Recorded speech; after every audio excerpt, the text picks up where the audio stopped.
Ford Focus.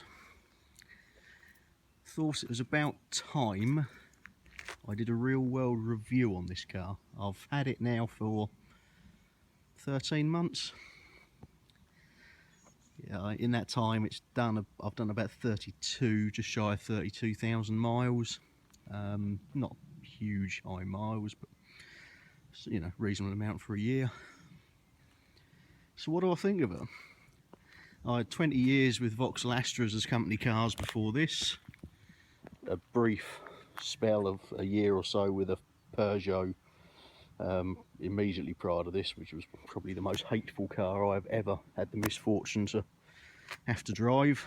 A Peugeot 207 SW. Please never ever buy one. But a Ford Focus. So what do I think? Better or worse than the Astra?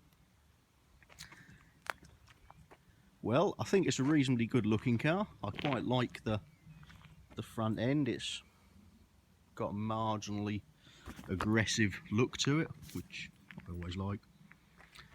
I specified it to be in black. Still not entirely sure whether that is a good idea or not. I think it looks lovely when it's clean. It's not clean very often. But you know, nonetheless. This one is the 1.5 style Econetic Tdci.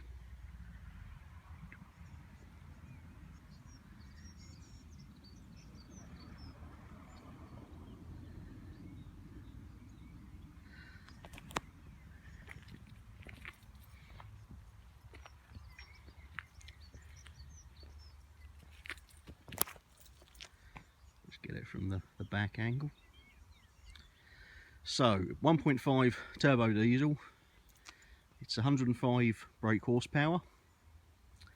Like most small modern turbo diesels, it's not like the old ones that had a really low torque band. This is, you got to rev it a little bit. If the turbo's not on song, you're basically not going anywhere. But unfortunately most of the turbo diesels seem to be like that nowadays. Being the style, it's quite a low spec. As you can see, I have steel wheels with hubcaps, which is actually, for my line of work, quite a good thing. The reason it's quite a good thing, I spend a lot of time on the rural single track East Anglian back roads, which are not, I was going to say not well maintained, they're not really maintained at all. So forever hitting potholes, unfortunately sometimes no avoiding them, the pothole is the road. I've already had to have one wheel replaced because it got badly bent when I went through a puddle that turned out not to be a puddle. And the difference is 80 quid for a new steel wheel as opposed to 300 or 400 quid for an alloy. The windscreen on these also isn't heated, which every model up is one of those features I probably would have liked. However, again, for a high mileage company car, I'm going to have a windscreen replaced in this soon due to a crack. Again, it saves the company a lot of money, and it's not, you know, a feature that you know is a major thing. We'll use it once or twice a year, perhaps, in this country anyway. So other than that, it's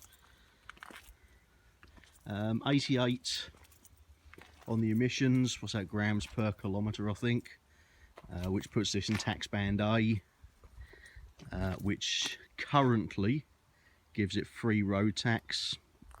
I don't think that will stay like that. And the company car tax itself was obviously not bad. The retail price on this without options is, I think, 20,180. This has the sync option, which I'll show you in a minute.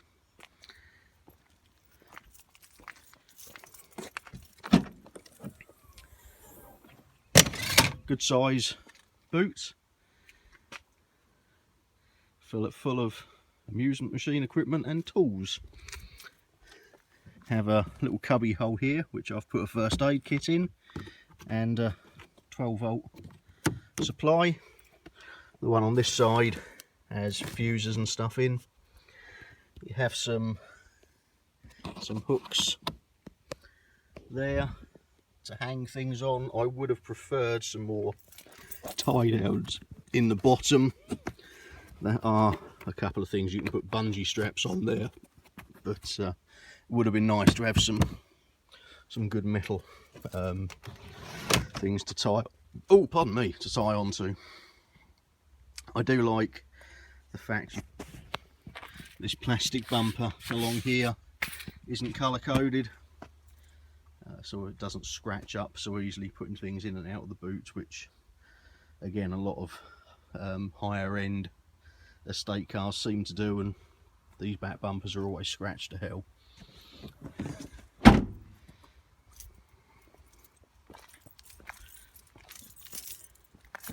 In the back, sort of leg room you'd expect in this this type of car.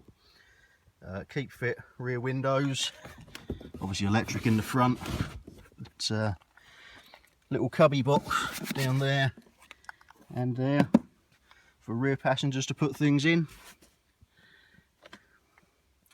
3 headrests, magazine or map holders in the back of the seats, side airbags in the seats.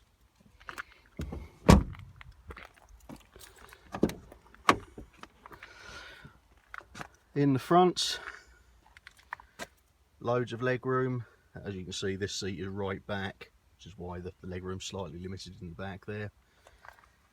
Again, airbag, reasonable sized door pockets. So I've put 10-year-old out of date road atlases and last year's London to Brighton run thing, and some gloves and whatever. The glove box itself is ample room for gloves, darts, the book and toilet rolls. What more could you want in a glove box?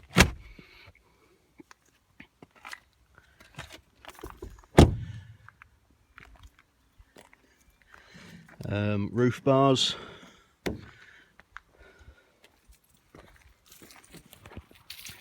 As we get in the driver's side, again, reasonable door pocket. Perhaps would have been nice to have a door pocket you could put a good sized bottle of water in, but it's bigger than some. Obviously height adjustment on the seat. Now in this particular model, the screen comes up with Ford when you get in it. Turn the ignition on.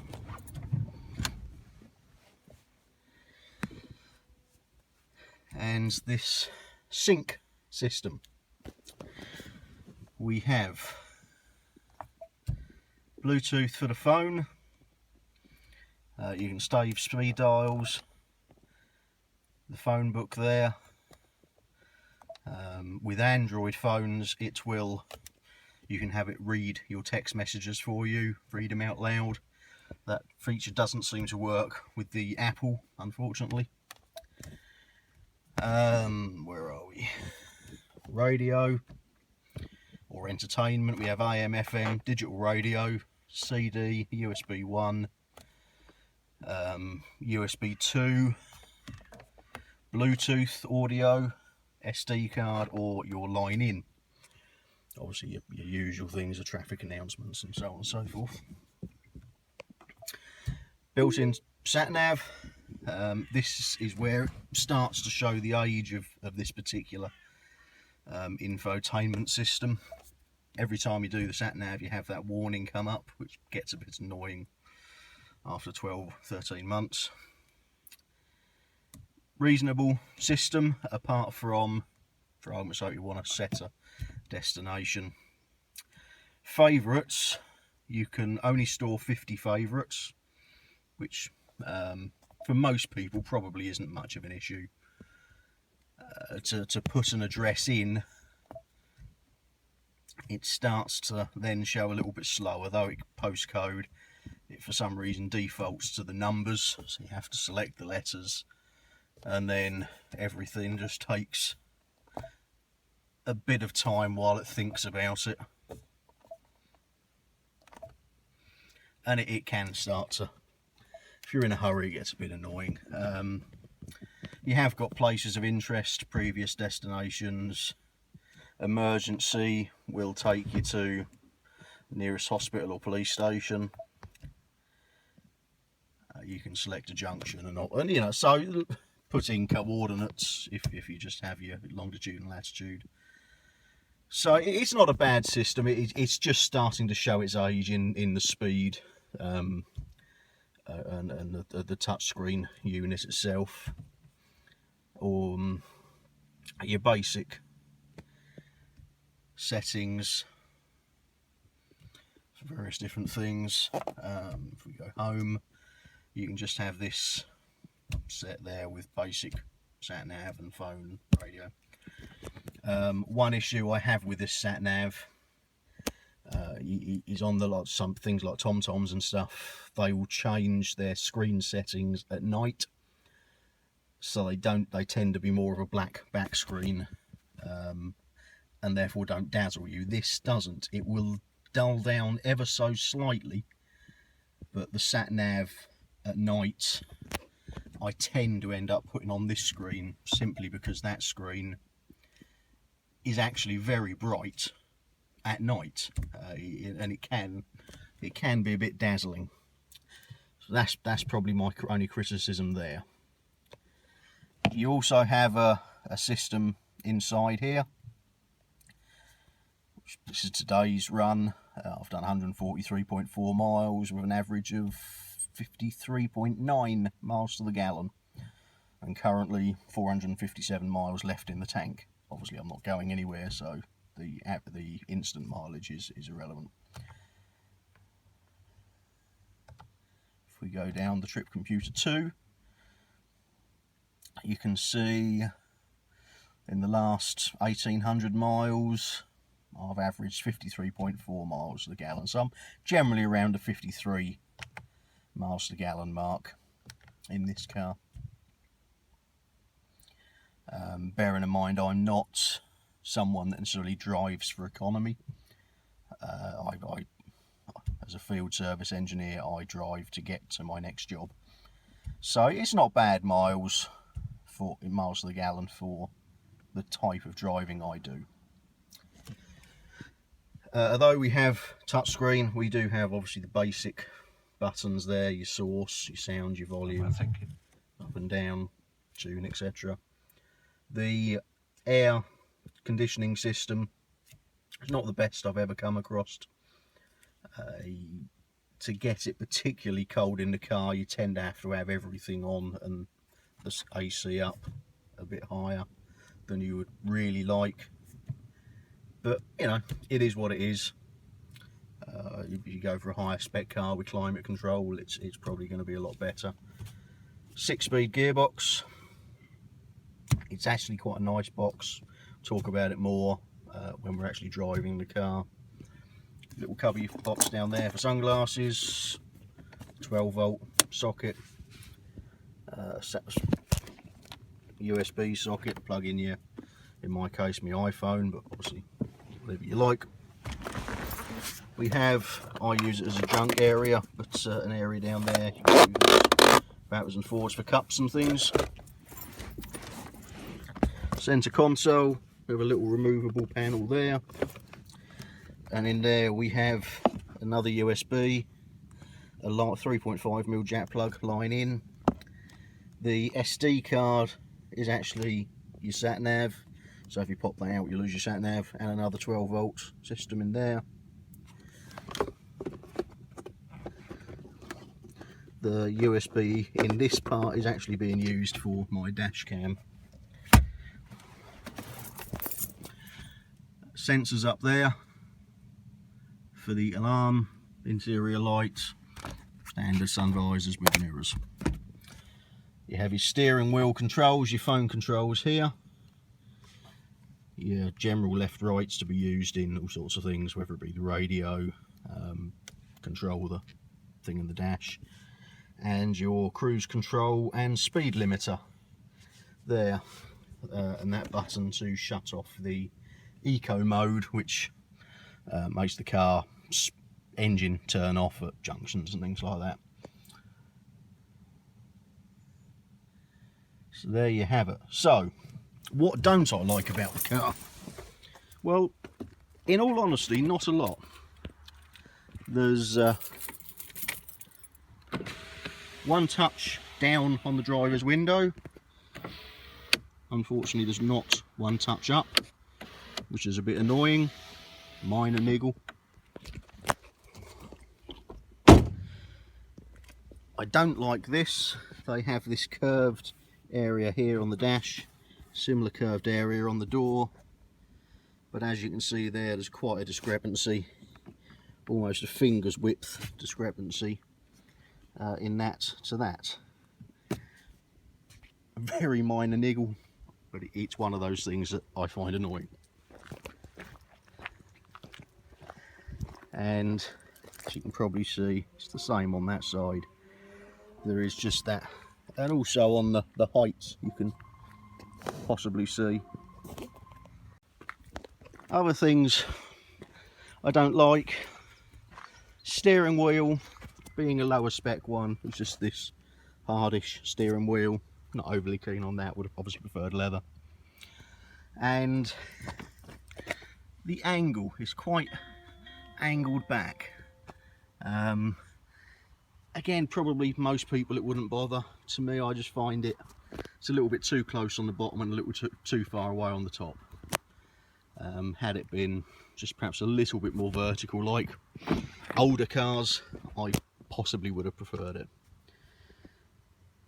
But the way of looking at it, I think, is if I'm niggling over tiny little aspects like a bit of fit and finish and the angle of the steering wheel, it's going to be actually a pretty good car. For a base spec or almost base spec vehicle, I'm actually quite pleased with it. There are a couple of little gripes that I will talk about when we go for a drive, but again, I think most of those gripes would be eliminated on the next spec. But let's go for a drive.